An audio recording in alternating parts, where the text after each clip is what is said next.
Textual evidence. This is a biggie.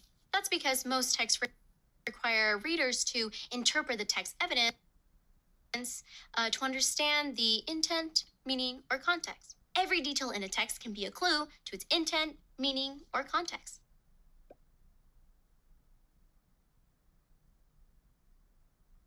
So by detail, you mean the words an author chooses? From word choice all the way up to major events. All of it can be used to find meaning. Sometimes the evidence is right on the surface. We call this explicit evidence. Explicit evidence is directly stated in the text.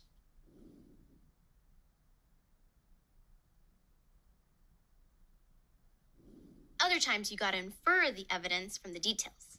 Inferences can support an analysis as powerfully as explicitly stated evidence.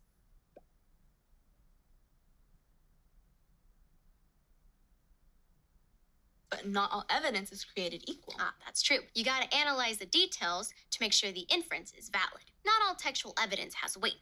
Examine all the evidence.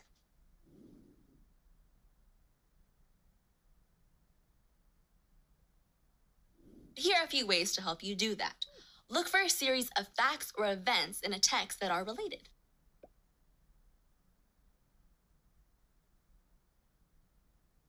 Think about any prior knowledge related to these facts or events.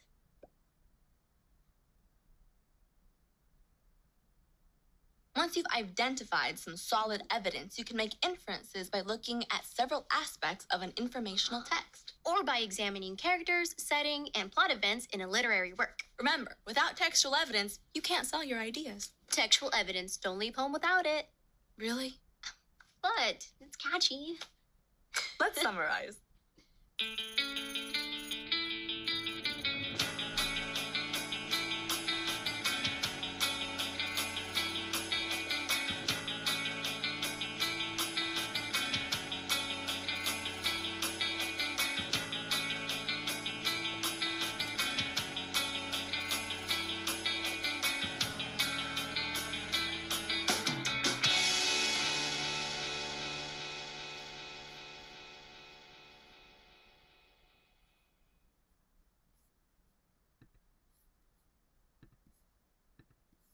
As you form questions and develop ideas about an author's informational text, cite textual evidence to analyze what the text says explicitly.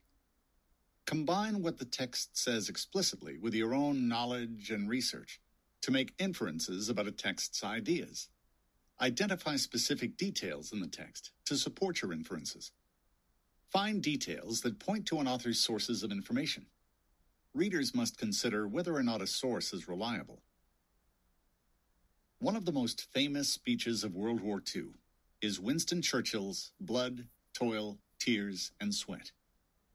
As the new Prime Minister of Great Britain in 1940, Winston Churchill gave this speech on May 13th, his first speech to the British Parliament in a time of war. Just days before, Nazi Germany had invaded Belgium, France, Luxembourg, and the Netherlands. What made it such a successful speech? Part of its success had to do with the author's clear sense of purpose. Based on the circumstances in which the speech was delivered, a reader can infer that the speech was written with two purposes in mind. First, to establish the speaker's authority, and second, to call the people of Britain, including Parliament, to action. To support these inferences, readers must identify specific textual evidence and apply the evidence to an analysis. A war cabinet has been formed of 5 members, representing, with the Labour, Opposition, and Liberals, the unity of the nation. It was necessary that this should be done in one single day on account of the extreme urgency and rigor of events. Other key positions were filled yesterday. I am submitting a further list to the King tonight. I hope to complete the appointment of principal ministers during tomorrow. The appointment of other ministers usually takes a little longer. I trust when Parliament meets again, this part of my task will be completed, and that the administration will be complete in all respects. I considered it in the public interest to suggest to the Speaker that the House should be summoned today. To show how much work he has had to do and how quickly, Churchill identifies events in a timeline, including a single day, tonight, and tomorrow. He uses the passive voice when he says, "A war cabinet has been formed," indicating that he had the help of others. He will meet with the King tonight, showing that he and the King are working together. He suggests both extreme urgency, but also a spirit of cooperation. He did not wait to address Parliament until his cabinet was fully formed, and he states his reason. I considered it in the public interest, he says, to speak that very day. He has the authority to inspire Parliament to meet, has the support of the King, and is doing all this for the good of the public in a time of war. Textual evidence supports both purposes, to establish Churchill's authority and to call people to action. Churchill also knew that, like any politician, there would be people who questioned his methods and felt that he was not making the right decisions. He came ready to make his point against their arguments. Let's look for textual evidence that supports this in the 10th and 11th paragraphs. You ask, what is our policy? I say it is to wage war by land, sea, and air.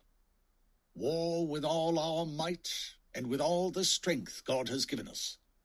And to wage war against a monstrous tyranny never surpassed in the dark and lamentable catalogue of human crime.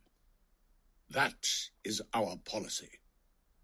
You ask, what is our aim? I can answer in one word. It is victory. Victory at all costs. Victory in spite of all terrors. Victory, however long and hard the road may be.